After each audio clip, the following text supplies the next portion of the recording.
Should I start? Good afternoon. Thank you for coming. I'm honored to be invited to be part of the roundtable series of talks. The paper I'm giving today is based on a talk I gave in India a month ago for an international conference with some modifications.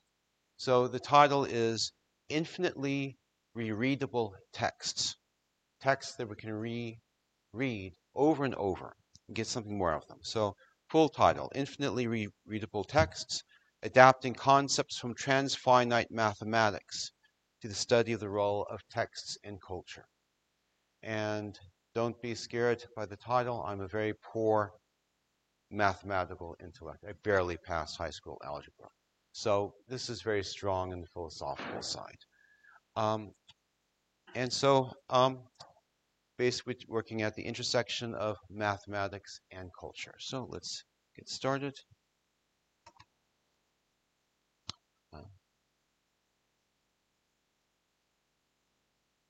Okay, so we start with the basic everyday phenomenon, that of rereadability. We are immersed, we swim in thousands or millions of different kinds of texts. Most of these texts, traffic signs, advertisements, work emails, little messages, they're worth reading maybe once at most. And that's sort of an irony of contemporary life, that we deal with so many texts, and each single one is worth, maybe 30 seconds or less of our time. On the other hand, there's some texts that are worth rereading 2 or 3 times. For example, a good article, a good essay. A few are going to be worth intense study. For example, an important book in your field. If you're writing a special report, master's, thesis, some books will be worth buying and reading intensely for a few years. And then there are some texts that are apparently worth reading any number of times. Any number of times. Great novels, great films, paintings, musical compositions. And notice that we're using text and reading in a broad way here. So text, not just simply written pages, but can include paintings and music. And reading, not only moving your eyes across the page, but also any way we interact with the text, like going to a theater, watching a movie.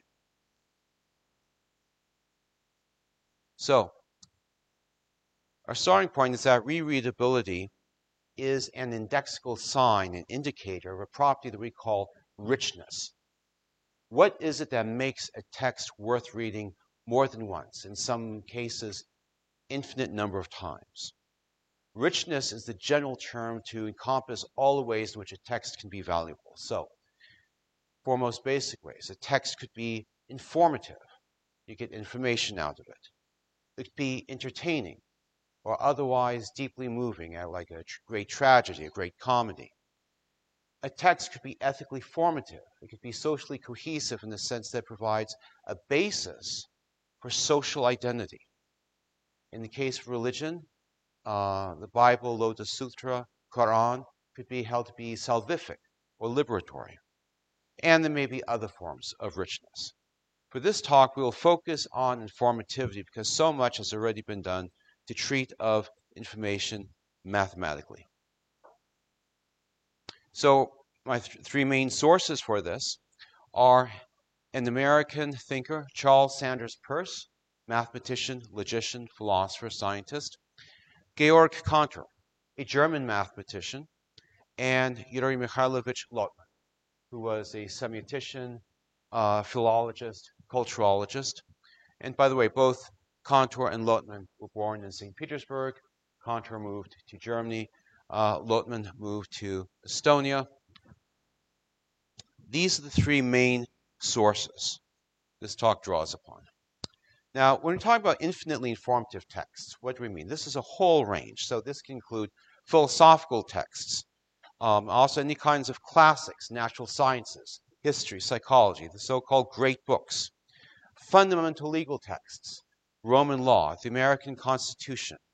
Again, artistic texts of all kinds, poems, novels, architecture, sacred texts from different religious traditions, the Bible, the Quran, the Vedas, and then commentaries on these sacred texts, which are both, say, theological and spiritual texts. And then there's a hybrid category of legal sacred texts. All of these are different types of infinitely informative texts that people can get more and more information out of them. And these are very important because every society that we know about has infinitely informative texts. Even if a society doesn't have writing, they have texts in the form of mythology, proverbs, oral tales, which are transmitted generation to generation. And every culture, they take certain texts that they experience as infinitely informative, and they place them at the center of that culture. And a note on what I mean by information. So a lot of our use of the word information is conditioned by the fact that we, as mentioned, swim in thousands or millions of tiny, trivial texts that just convey trivial information, like, what is the weather? What is it? Latest stock price. But we're using information in the broad sense to encompass all these range of texts. And the basic definition is the formal cause of any kind of mental content. As when we experience a text, you read a book, read an article, read a tweet, a meme, a painting. Something's happening to your mind. Your mind, before reading that text, was indeterminate between any number of possible mental states. When you read the text and get something that determines your mind, one state as opposed to another, that is information. And can range all the way up to, say, mystical texts.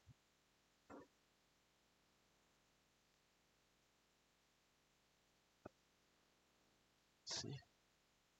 All right, so, and some beginning, just a range of sort of the initial research questions I have driving me in this. So the basic question is this. All right, some texts are apparently infinitely informative.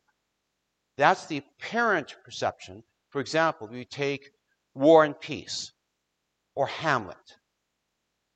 These texts have inspired and continue to inspire seemingly endless commentaries, adaptations, paraphrases, translations.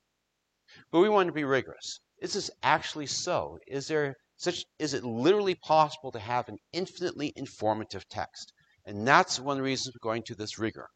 And among philosophers and mathematicians, there are various distinctions, various types of infinity. I want to ask, are these applicable here? And if it is logically and mathematically possible for there to be an infinitely informative text, what would it look like? If you had an infinitely informative text in your hands, what would be the structure of it? And in this way, we can actually perhaps prove that text is infinitely informative. If we can say that, yes, it's logically possible, mathematically possible for there to be an infinitely informative text, and if there is, it would have such and such structural features, X, Y, and Z, and in this text we do see such structural features, then that strengthens our confidence that this is, in fact, an infinitely informative or otherwise infinitely rich text. So, another way to put it is, the biggest question is this. We call the two infinities question. So Tuchov, the Russian poet, was famous for his theme of two infinities, or two abysses. In his poem Dream at Sea, the two infinities were at play within me.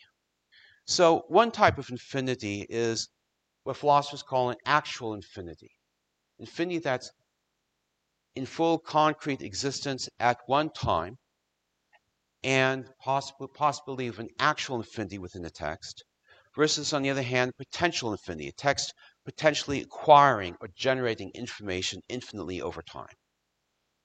So, an image we can draw from this, going to the Irish poet Yeats. These are two gyres, or these spirals that gradually expand. We have two intersecting infinities. There's the infinity within the text and the infinity within the reader's own life experience. So in the greatest of texts, what we often experience is there's an infinite amount of meaning somehow present within the text that resonates with or calls forth an infinite amount of information from our own lives. So really we're looking at the meetings of these two kinds of infinities.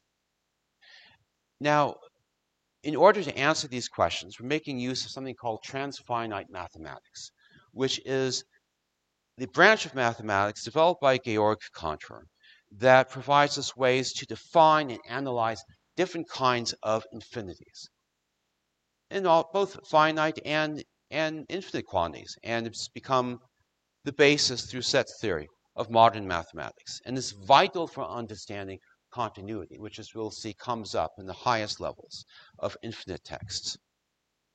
And there are many interesting paradoxes involved with transfinite mathematics.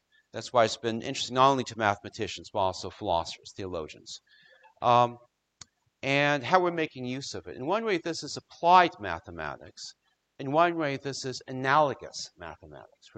We are adapting concepts to the use of cultural semiotics. And a bit about semiotics. Semiotics is a discipline that basically asks three questions. How do we get information? How do we make sense of that information? How do we share that information with others? And some concepts we take from set theory. First of all, is Cantor's idea of the transfinitum, the transfinite, which is actually between the infinite, properly so called, and irregular finite quantity. This concept of cardinality, this distinction between countable and uncountable infinities, and then a bit on ordinals. And the most important point to get is that with transfinite mathematics, one infinity can be greater than another. And likewise, it's possible for one text to be infinitely more infinite than another. It's a bit of a paradox, but it just takes some getting used to thinking. So the meaning of transfinite for Cantor is basically this. If you have something that's finite in one way, but infinite in another. So before him, people thought, well, you either have a simple division between infinite and finite. And God is infinite, everything else is finite. There's no way for them to intersect. So you can't have infinity in mathematics. And Cantor's point is that it's possible to have something that's in between, sort of a hybrid state. So you have numbers which in one way are going to be determinate because we're able to put them in, say, in a process of counting, but in another way are infinite, able to encompass an infinite number of elements. Adapting this, transfinite in semiotics is this. You take a text, take, for example, Anna Karenina. On one level, there's content, there's expression, and the expression part is finite. Starting with, say, just looking at the original Russian text, we have a finite number of words, finite number of characters, finite number of chapters, finite number of plot scenes, finite number of narrative sequences. But at the deeper level, in terms of the content, what is expressed, what is communicated by Anna Karenina? A transfinite text is finite in expression, but infinite in content. So it's precisely because a text is finite in expression that we can literally take hold of it, that we can say, I read the whole thing through. You can say, I read the whole of War and Peace, or the whole of Hamlet. And yet, it's the content that would be infinite. So the basic sort of structure is, we have the content, which is the author's basic idea, or the theme, which becomes embedded or embodied in expression. It's through its expression that we are able to interact with it. We can listen to it. We can read it. We can take hold of it. And with our interaction with the expression, we arrive at our interpretation of the textual content. So there's a communication of content from text to reader through the medium of expression. But notice, C, CI. C and CI are never equal to each other. This is one of Lotman's great achievements. There's always a little bit off with this. So, definition of transfinite semiotics. This is a study of how finite media can communicate infinite information meaning, as well as the consequences of this communication. And again, it's because certain texts can be finite in expression, but infinite in content. Next concept, cardinality. So in transfinite mathematics, a primary function of cardinality is able to say whether one set is equal to, greater than, or less than another set. In transfinite mathematics, we have essentially the same function. We're trying to determine equality, greater than, or less than. But in this case, we're doing it in terms of informativity, or other forms of textual meaning. So our basic formula. Information is a function of attention. And any teacher will testify to this. You get what you put into it, basically. With any text, movie, book, music, what we get out of is a function of what we're putting into it in terms of our attention. So, if we say two texts of equal cardinality, it means that take text A, text B, you put in them the same amount of attention, you get the same amount out of them, the same amount of information. In that case, they'd be equal. Likewise, two texts, you put the same amount of information in them, but text A gives you more information or more meaning than text B. Then we'd say that text A has a greater cardinality than B. And an important caveat is that these cardinality scales are relative. So everyone has actually their own unique cardinality scale, because we all have our own experience, our own interconnections that we can make. In general, we're looking at a social average. If on average, social average for the intended reader. So for example, an article in a sociology journal, we look at its cardinality, we have to ask about the average intended reader, which would be sort of the average reader of that journal, who has some sociology knowledge. Now, we have both discrete and continuous measures of textual cardinality. So discrete, counting how many times a text is read. So when we talk about discrete, basically we mean there are gaps. If something is discrete, that means it's countable and there are gaps between each count, versus continuous. So if we have continuous cardinality, then we measure in terms of the length of time devoted to read. We're just talking about finitely cardinal texts. When we go to infinitely cardinal texts, this distinction discrete versus continuous becomes more pronounced. So, give some examples. 0. No information is given, no matter how many times you read the text. 1. You give it one reading, that's all the information you're going to get. It's exhausted after a single reading. Again, this is the case with most texts in life, like traffic signs and most advertisements. 2 or 3. You give 2 or 3 readings. Okay, the second reading gets some more information. Third reading, oh, I learned a little bit more after the third reading. Fourth, nah, don't bother with the fourth reading. Cardinality of 3. Now, my personal rule for buying a book is it should have a cardinality of at least 3 over the course of 5 years. So that's the useful way. And then mathematically, a finite cardinality means that there's a finite number of readings, and at some finite number, n, you're going to get the maximum amount of information.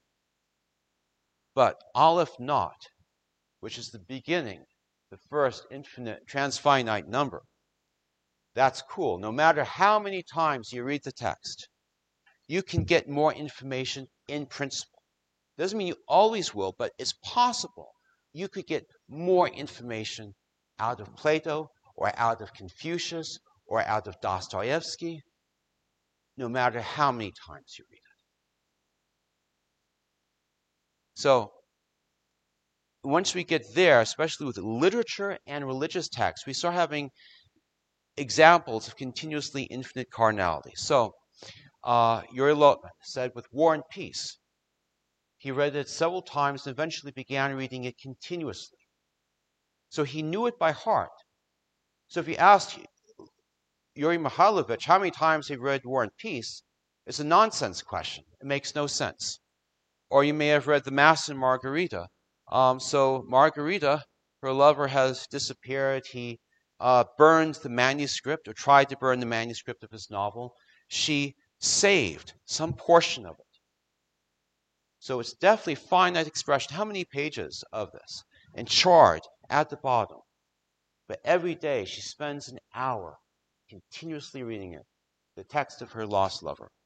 And then from Way of a Pilgrim, classic in Russian Orthodox spirituality. The pilgrim is at church and he hears, "Pray without ceasing." It was this text, more than any other, which forced itself upon my mind. And so he spent days, months, just meditating. What does this mean? What does this text mean? So, and one last point, with this distinction between finite and infinite, we have an interesting hybrid category, the empty text. So in transfinite mathematics, we have the empty set, a set that has no members. And it's actually highly significant in a lot of ways. In set theory, it actually becomes the basis for constructing numbers. Likewise, we have an analog to the empty set in semiotics, which is the empty text.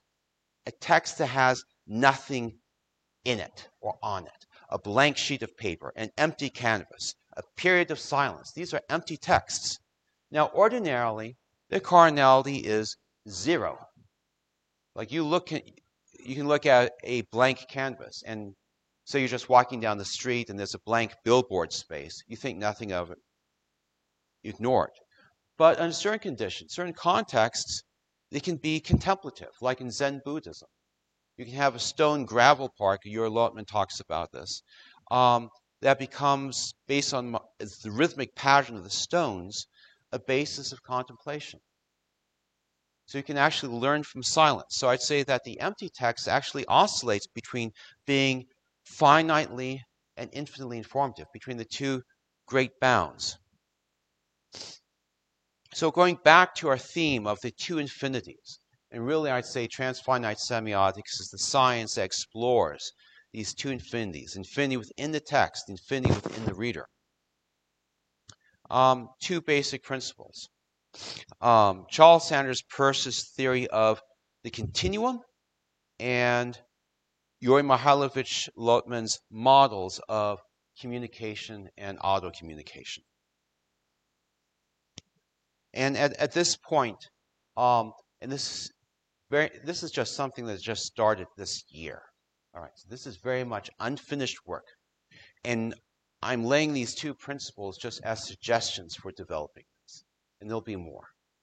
But I really think, first of all, that the idea of the continuum is really key. And if you think about it, so with a continuum, it's the most mysterious thing. You have, say, for example, length. You break it into parts. You take any of those parts, and there are more parts. Take one of those parts, more, and more, and more. It never ends. With a continuum, there's never any gap, no matter how small we go. You take any side of any segment of it, zero in, there's more. Zero in, still something. Zero in, still something. No matter how we go, there's always something there. And this is fascinating mathematicians and philosophers since the ancient Greeks, since Zeno of Elea came up with these paradoxes about Achilles and the tortoise, or the hare and the tortoise. What I'm exploring is that, according to the Colombian mathematician Fernando Zalamea, Peirce's idea of the continuum is mathematically rich. It has a number of these abstract properties which enable the mathematical continuum to generate numbers, concepts, modalities in an infinite way. And this would be the basis for textual richness, for the semiotic continuum that we experience when we talk about, say, the Mass and Margarita, or Way of a Pilgrim, or War and Peace. And the second principle is Yuri Mikhailovich Lotman's idea of auto-communication. So, according to Yuri Lotman, there are two basic ways of communication. One was formulated by Roman Osipovich Yakobson, a great Russian-American philologist. And in this communication model, communication goes from one person to a different person. You can call it I to he or I to she, first person to third person. And that's the standard communication model you will see in communications classes. With Lotman, though, auto-communication is a different kind of communication model. It's when you are speaking to yourself. So that's one and the same subject there. In the auto-communication, there is a recoding of a text. And according to Yuri Lotman, auto-communication introduces a greater depth of meaning within a text. And he says artistic and religious texts oscillate. They go back and forth between these two different communication models. So if you're reading Anna Karenina, which is his example, you go from, oh, look what Anna Karenina is doing. Oh, she's taking the train. Oh, now she's in the carriage. Oh, now she's meeting Vronsky. Oh, okay, she's doing this and this. And then all of a sudden, wait, that's me. I can identify with what Anna Karenina is doing. What she's experienced right now, her pain, her suffering, I've experienced that pain myself. There's this moment of fusion between the reader and the character. And then you go back, oh, Anna Karenina did this. Oh, here's another way. And this is also done classically in Orthodoxy and Catholicism and reading the Bible. The recommendation from the Church Fathers when reading the Bible is not just about another historical person, like, oh, there's this extra person, Noah or Adam, Eve. Ourselves are contained in those stories. Our own life experiences are being talked about in that. And there's this oscillation between the literal sense of the religious or the artistic text and this, say, allegorical or moral sense. So there's a way to formulate this way in which auto-communication can move us into a deeper level of meaning. Now, this is where I start reaching the limits of my capacity, because like I told you, like many of us, I'm a bad mathematical intellect. But so there's ordinals, which is a higher level concept in cardinality, which I barely understand, but what I can see, working from Cantor's work, where he introduced ordinals, that there's a way in which auto-communication can boost the number of infinity in the text. So let's say we take Jakobson communication readings, which is the I to a third person, I, he, she. Basic communication model in which you have different subjects. And let's say we have an infinite number of readings. 1 reading, 2 readings, 3 readings, 4 readings, 4 readings, 5 readings, 6 readings, 7 readings, blah, blah, blah, blah, blah, n. Infinite. We call that level omega. Now, you take all of those countable readings, all of them, group them together, put them in the package, and you go, plus, oh, and this happened to me. So you take omega, the totality of literal readings, plus the first auto-communicative reading. Do that again. Take all of those literal readings, package them in one. Then you go, boom, second auto-communicative reading. Omega plus 2. Omega plus 3, the third auto-communicative reading, and so on, and so on, and so on. Omega plus n, any number of readings. And this brings us to a higher ordinal level, 2 omega. Now, again, I barely understand this, but the point is, we have the possibility here of taking this crazy stuff from advanced mathematics to give a rigorous formal model to explain what's been going on for thousands of years, or tens of thousands of years, as people have experienced these texts. And again, it goes back to the role of culture. We are drowning in stupid, trivial texts every day. I mean, every day there's some stupid notification on the phone. And if society was based upon those, would it last long? But historically, societies have had myths, epics, great tales, great books, great philosophy texts, great scientific texts, histories, law codes that have lasted. So when you have a text that's able to bring us to these deeper levels of meaning, it provides a foundation. Because if generation after generation can reread the same text and get something completely new, then that means those texts give vitality, life to a culture generation after generation. So, conclusion. This phenomenon of rereadability is a humble clue. It's a very basic thing. Oh, I read it the second time. I read the third time. It's a rewarding clue. Transfinite mathematics. It promises to provide semiotics with a powerful set of conceptual tools and analytical methods. And transfinite semiotics, I hope, it can help us to overcome the barrier between the exact sciences and the humanities.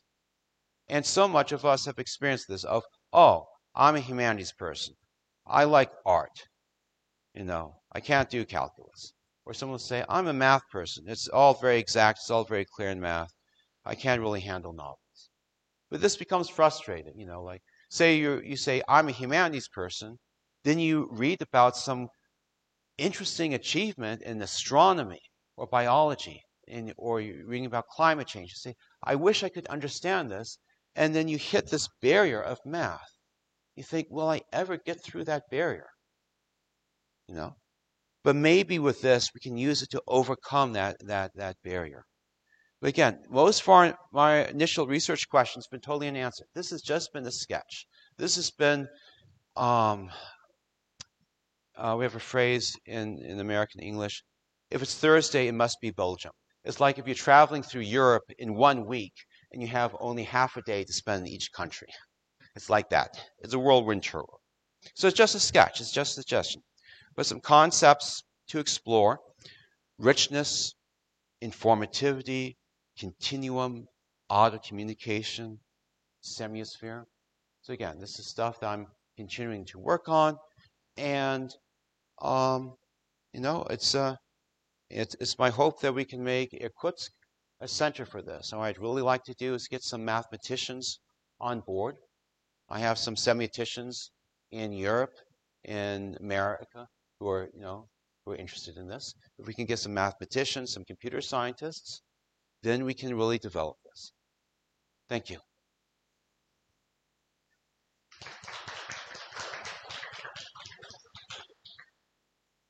Oh. Questions?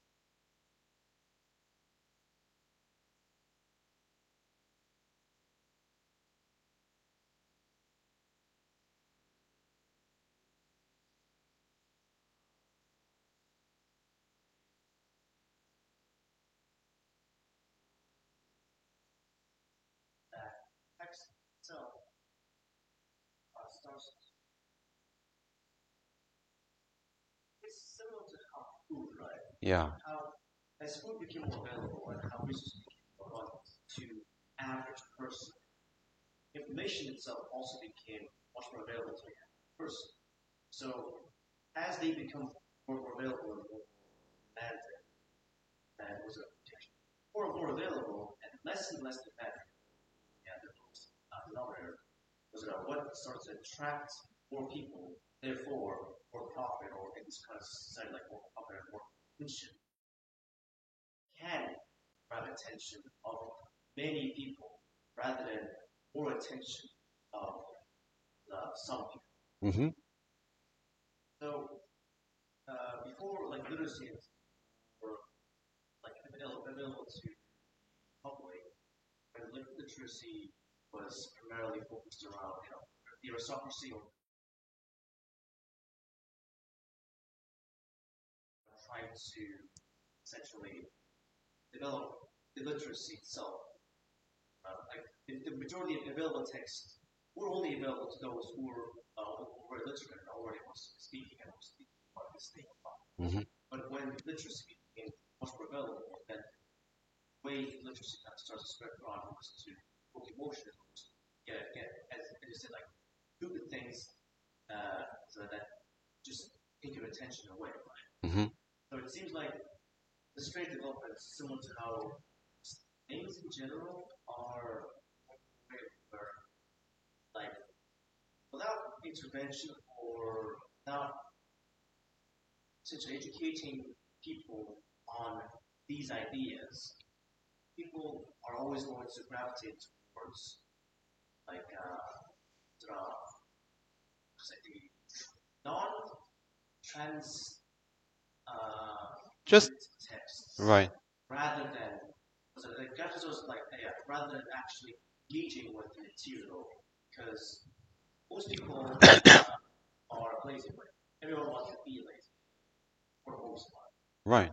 So when the availability of texts ranges from this is something that I have to engage with, or something that I can get some sort of enjoyment out of, and don't have to build in to have it work. So it seems like but nowadays there's so much more available text, much more available media material to study, but it's becoming more difficult to have a definitive say on whether or not text is, say,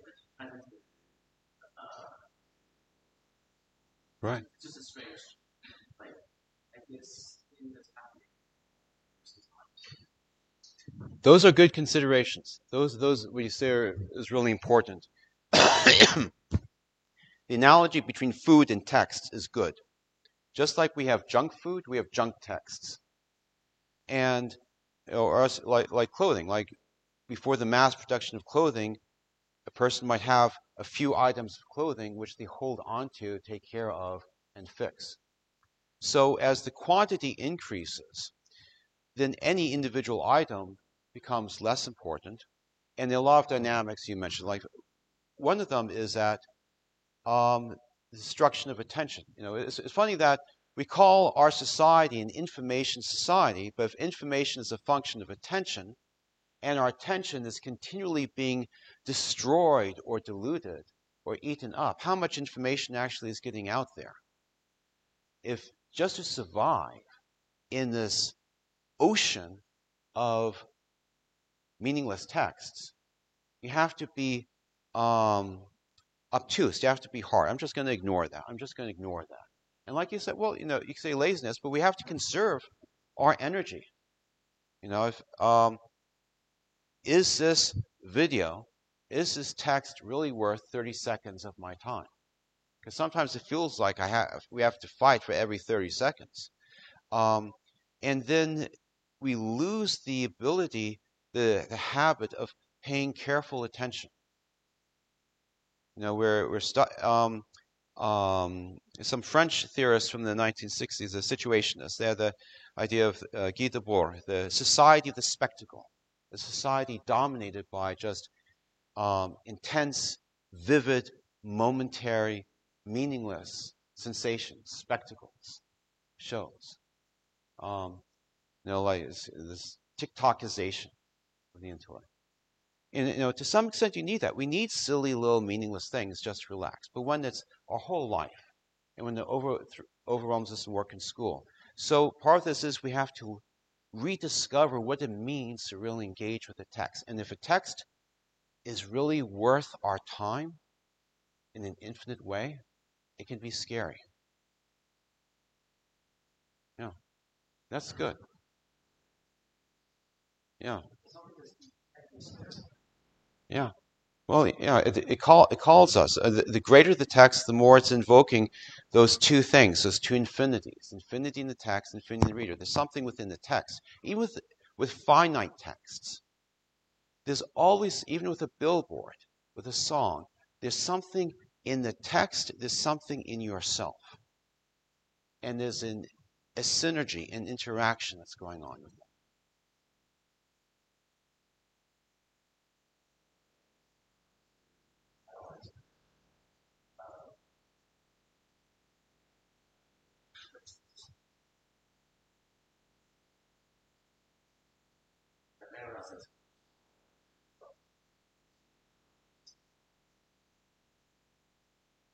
Yeah, and I look forward to your questions. In India, most of my audience were also students, and I got some great questions. I actually modified and fixed this up in response to their questions.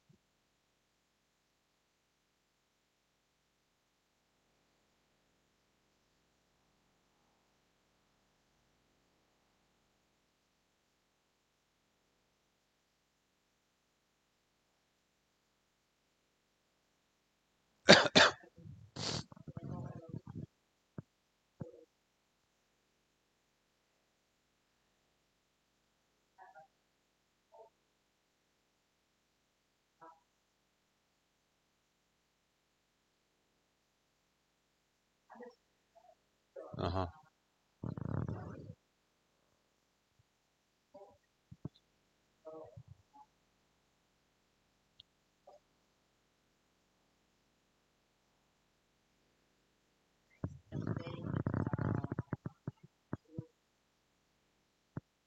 Right.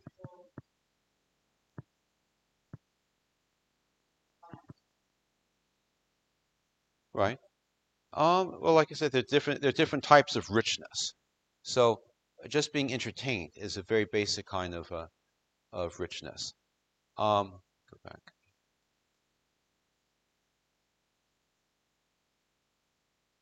So yeah, entertaining.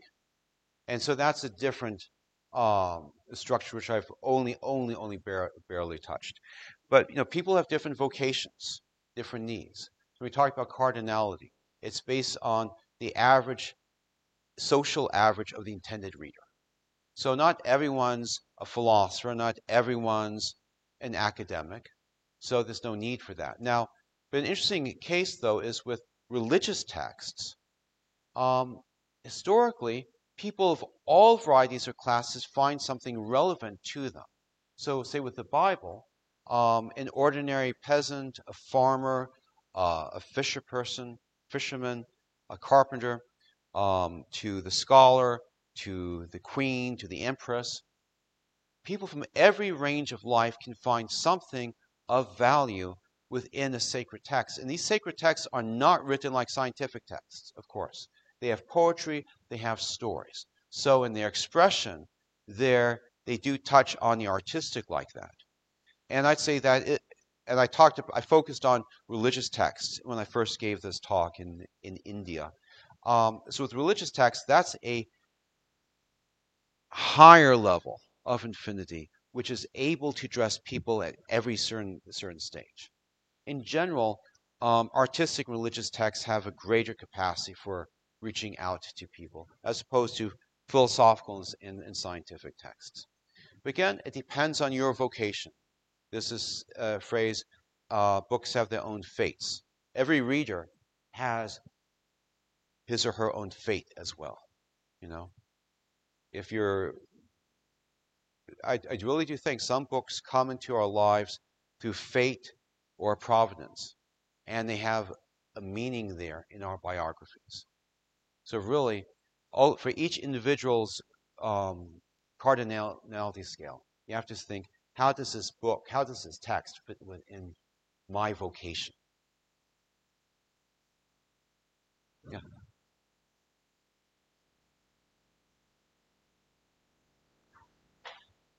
Okay, I'll answer that and I'll get back to you. Um, um,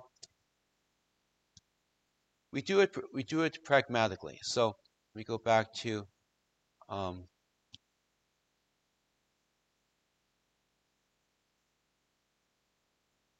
we do it in terms of actions.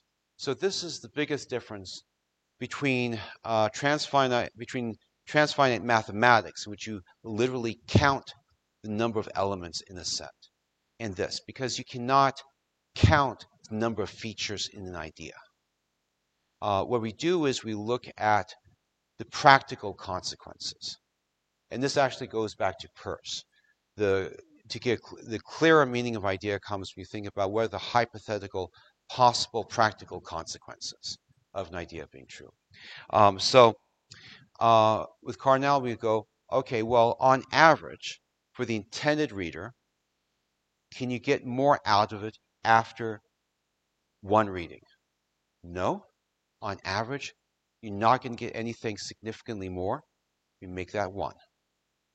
On average, can you get something more out of 2 readings? Yes? No more than 2? Okay, cardinality of 2. That's what we're using discrete measures. And we can also convert into continuous measures. So you read it for 15 minutes, that's all you're going to get. So then we could say, okay, I'm measuring its cardinality in terms of time, 15 minutes. Versus Lotman saying, well, War and Peace, he can read it for the rest of his life and potentially always get something out of it. So, and potentially is a big qualifier, because it doesn't mean that every time you read the text, you will automatically get something new out of it. Maybe not, but just that there's a possibility of that. So we can look in terms of length of time or in terms of the number of readings. And again, if we're talking about society, we look at a social average. But if you're talking about yourself, then you can look at your own cardinality scale. So with myself, if I'm buying a book, I look at it and say, okay, can I read this more than 3 times and get something out of it? Yeah. I don't know about anybody else, but for me, I can. Okay, take my money. I'm taking the book. No, I'm not going to get anything more out of it more than 1 time. Leave it. So there's social average and practicality. Your question? I'm just trying to say about my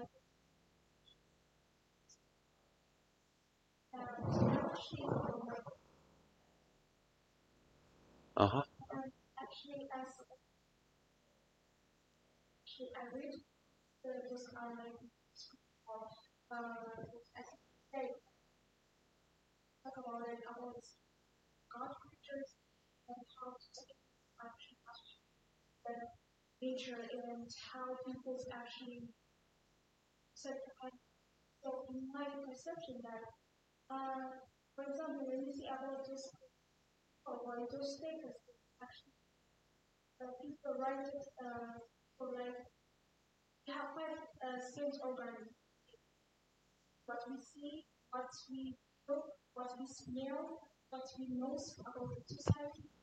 Those things are actually each other. So when also it's kind of central 5 organs. So those things actually to from the century to century. So how they are taught, like they will grow an art, like in order to communicate each other. So those things are actually upgraded. So now on framework. Now we are testing by coding, like easily we can get information to other people. Like for example, if I read like are just people's like from their own experience in others make a use of like their experience. So that information actually have values to have. So I think that I was happy, which study about like more of like the spiritual values with the people. Like when they think more than 5 organisms, like about astronomies and it's like matrix, like infinite numbers, like as search. So like those numbers, for example, 0 doesn't have a meaning. Just like we add +1 or something like that, that have a meaning. So those infinities that you say, like omega, when we add something values have like differentiate values, like kind of a big concept. Yeah. So.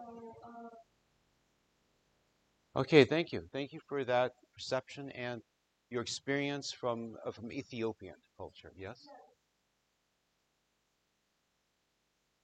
of history background, Mm-hmm. and more like the message was like that there was no satellites, there was no any astronomy things in order to get those kind of things. So we wrote it 3,000 years ago about those astronomies, about Saturn, Jupiter, their planets. There's more than that. So how do speakers actually know about the stars, the sun, or the age? How they created, how they know and they write it down, this kind of ancient background. And I would say that is much more that we didn't know about this kind of charity, Mm-hmm. or it's kind of like mentality of diversify, like when those things are actually operated in 21st century. So for that, I guess that there's much. Yeah, well, the technology changes over time. What you're talking about, this whole field involved with that, astroarchaeology, which looks at ancient astronomical instruments or structures, like Stonehenge is the one I know best. Um, but certainly, the stars have fascinated peoples from, to use the cliche, dawn of time, and our cognitive skills are very flexible. And even with different kinds of technologies, we're able to conceive, to figure out so much. And then these astronomical texts, whether written or architectural, they do have an historical connection with these sacred texts, which you talked about, which pass down generation after generation, and which still get our experience. And you mentioned like the different senses, the different different ways of knowing things. Right. The very powerful heat consensus with light, the speed of light, like 3 times in the power of 6 per second. This rate is actually more like powerful. So after that, before he died, actually he has wrote it down. There's a kind of different conceptions of the ideology. Like I said, like metaphysics, like it's kind of like more than seven more central organisms, more than that. So in order to Yeah, sure. Yes. like that, have text Yeah. or something. Yeah. So far as I'm aware, you have a text that is only that. So or all of the say all of them are going to be there. Just it depends on which you're going to emphasize. So let me go back. Okay, so here. So for example, aesthetics. Every text has an aesthetic element. Like even this text. I mean, it's not greatly designed, but I paid attention to the font. Newspapers, magazines, they care about the font, they care about the colors, the photographs. Some kind of emotion is going on. Just for example, it might be that, say, it's a nutrition label. They're going to pay some attention to aesthetics, but the focus is on the information.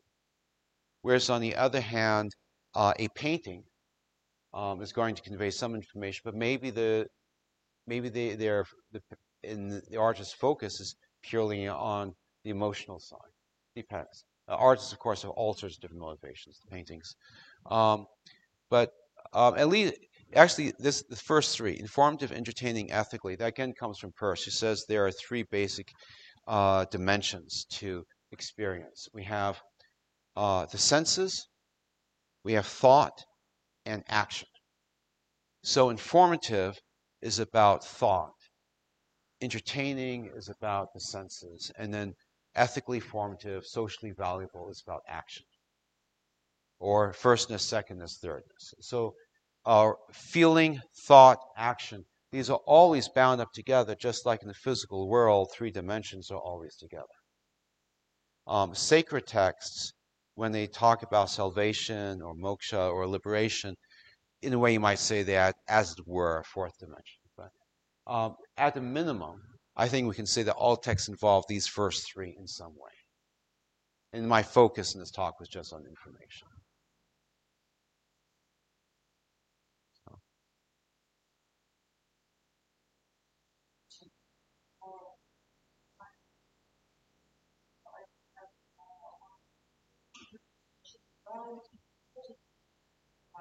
Mm-hmm.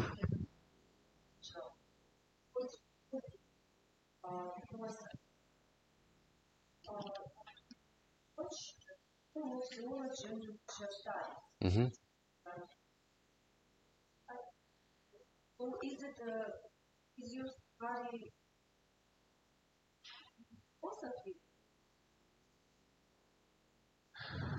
Ah, I would say that um, I'm a philosopher whose center of gravity is semiotics, which includes linguistics. And what this is comes out of my thesis research is the life of um, my great great great uncle, who was a writer, revolutionary, poet, encyclopedia editor, bookstore owner, and so on, who moved from Poland to Hungary to America. And I'm looking at his Jewish identity. And in Judaism, texts are core. And especially in the life of this ancestor, texts, especially the Hebrew Bible, were at the very core of his life. And so that got me thinking, well, how do texts function within culture, within life? And in my dissertation, I'm bringing together Peirce and Lotman, Peirce's pragmatic maxim, Lotman's idea of the semiosphere, and looking at how texts function within the semiosphere. And that's part of what led to this. And then some other things I was reading about sort of opened up onto this. But ultimately, the big goal of this actually does relate to linguistics and semiotics. What I want to do ultimately is to take Lotman's idea of the semiosphere and develop it in a logically, even mathematically rigorous way, to develop into a formal model that we can use to actually understand this world of texts around us. We can even have, say, a computer model, a modeling of actually existing semispheres, of how texts move. But if we want to do that, if we want to have a mathematical model of a semiosphere to show how texts move, how information is generated and processed and retrieved, and we want to do that not just at the expression level, but the content level, then we need to start with the basics. How do we have a mathematics of semiotics? And if the basis of mathematics is set theory, how do we use set theory in semiotics? And as I mentioned, religious texts are very often at the core of a culture's semiosphere, like our student was talking about. So that developing Lotman's idea of the semiosphere to be able to understand, track, understand real-world communications and their pattern, that's the ultimate goal of this. Well, I actually have some more ultimate goals, but for academia, that's the ultimate goal.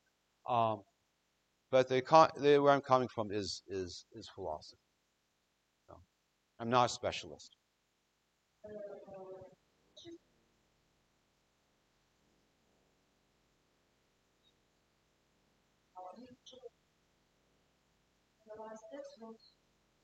Mm-hmm. Mm-hmm. Mm-hmm.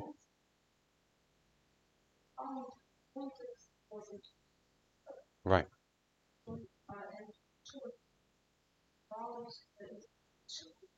Mm-hmm. Yeah. Mm-hmm. Yeah. Yes. Right. So.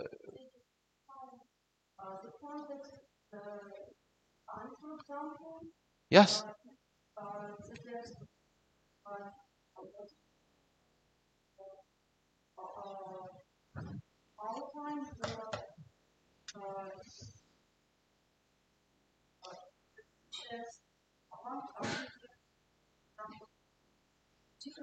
Yes, yes, yes, that's the whole point.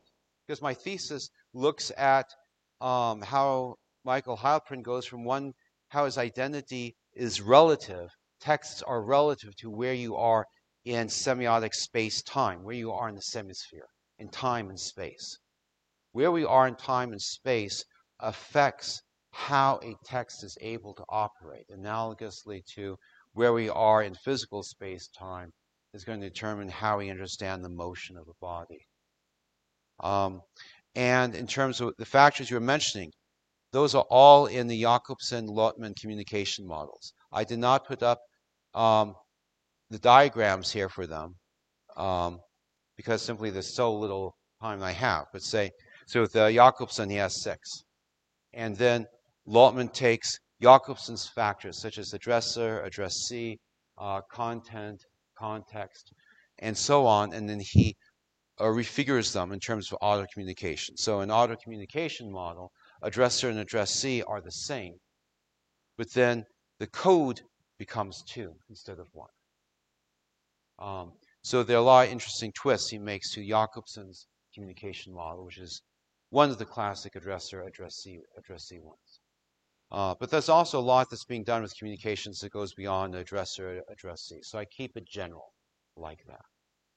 But Sarah, and definitely, yes, historical context determines everything. Because we're talking about the average social reader, the social average of the intended reader within time, within historical time. Yes, sir. I just had a strange idea. Has the text, like similar to how, I suppose, in a way, humanity, like I was like hoping that humanity will like evolve or develop past the point where like the food that we consume are essentially like the high quality stuffs are normalized among all people. And similar to that, would it be possible for like high quality text, like highly infinite texts have all been produced? Could they be essentially normalized and much more available to the public rather than like nowadays junk food is cheaper, like that be much more available and also much more cheaper to sense. Well, they could be, in a way, all the world's great texts are now available to us. They're more accessible than ever. I mean, seriously, you can put the world's library in your phone. And it's a matter of how one trains oneself. So, of course, I can be lazy and looking at some, cat meme or something. Or I could say, wait a minute, I have a couple of minutes. I'm going to check out this poem by Coleridge because I have 2 minutes. And that's enough for a short poem. So there is this possibility of making great texts more available in a way standardized. In America, there was a great books movement. Also in Mexico, too, Vasconcelos. Also in the Soviet Union. There's been various attempts to try to collect different great texts and making them available in a standardized format, and then finding ways to do mass education.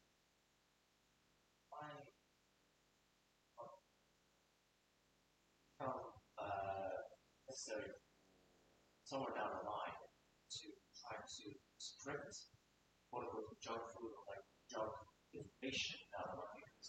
In a sense, like a lot of people, especially the biggest thing in the United States is that free speech. Mm-hmm. Right? But sometimes the speaking part of the free speech itself can be either destructive or damaging, sometimes quite literally information or an information that goes against like developments or the productivity of people sometimes. And when those kind of information is presented, like or those kind of information starts going around, like would we need to hit a point where we start to have to restrict junk food, like similar to how like the United States like legally forbids any food that is made to be consumed by people to meet a certain standard. Would we need to hit a point where any information that is meant to be consumed by people also has to be a standard? But on the other hand, that also goes over the point of should all information be free, and also should all information be available. But on that note, when it is free, when it is available, should all information be very easily accessible by everyone. But we already have like censorship and different kind of things, limiting people from being able to access the information that is self-destructive or like negatively affecting people already. But I'm just wondering whether or not we're like it's just going to be difficult to define a line. Because the line always depending on focus on society, but like I don't know. It just stays like for one, can we develop past the point of needing junk food or justification as a society? And two, what kind of a approach to we take to start, I suppose, guiding us towards this kind of development state? Well, like you said, the line is always moving, and you're bringing up a lot of, well, I like to say, bringing up the questions and no answer. Well, there's this, but there's also this. And to start with, so your basic example, say, nutrition with food. Well, that's, chemistry or biochemistry. It's much easier to objectively analyze the content of a food item than of a text. And you have the classic, maxim, quis custodiet custodias, who watches the watchman, who guards the guardians. I wish you were in my Fundamentals of Mass Communications course, because we're discussing that now. You'd be great to have there. But as a general rule, I abstain from talking about politics. I'm a man of 3 countries: America, Russia, and Estonia. I don't talk about politics. Mathematics, sure. Okay. Any other questions? Okay. Thank you very much. Thank you.